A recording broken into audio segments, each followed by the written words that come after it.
Storm Tracker weather starts now with Jason Laird. Well, good morning, everybody. Tracking quite a contrast in temperatures compared to yesterday at this time. You'll notice, although it's still cold, 27 degrees warmer in Cut Bank compared to 24 hours ago, 9 degrees warmer in Great Falls. The reason behind that, the wind. As the wind makes its way over the mountains, it compresses, heats up, and that's going to be the big story over the next couple of days. Now, the wind chill is going to be really cold, real bite in the air, but again, factoring in at about 22 miles per hour right now in Great Falls, 17 in the capital. Again, that is going to bump those temperatures up a little bit. All right, we do have a winter weather advisory in effect, not because we're tracking new snow. We're just looking at blowing and drifting snow due to the very strong wind. Also, wind chill advisory along the high line there. Sub-zero temperatures once you factor in the wind chill.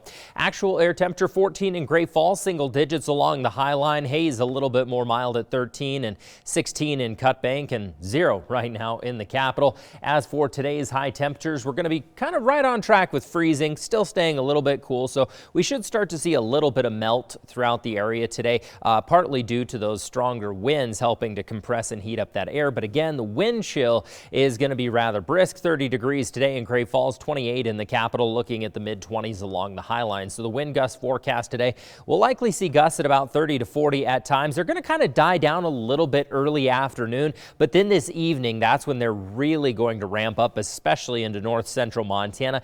Wouldn't rule out a 60 mile per hour gust into north central Montana on average here this evening, and overnight about 40 to 50 for Great Falls. So again, blowing, drifting snow is going to be the main concern. Obviously, plows will be out on the road, but limited visibility is very likely. Overnight lows getting a little bit on the chilly side, but staying much more mild compared to where we've been, all due to the wind. So wind chill, problem, but actual air temperature not as bad. 22 in Great Falls, 17 in the capital, looking at the 20s and teens along the high line. Then tomorrow, in anticipation of the even stronger wind, high wind watch going into effect, we'll see winds tomorrow start out even more brisk at about 40 to 50. Again, wouldn't rule out gusts up to 60 miles per hour, and they're going to stay very strong for us for a good portion of the day and kind of eventually die down as the day plays out. That's going to continue to push the temperatures up, though. 44 back above freezing in Great Falls, 43 in the capital, looking at the 30s and a couple of 40s there along the high line as well. By Wednesday, we should be well into the mid 40s and low 40s even along the high line. So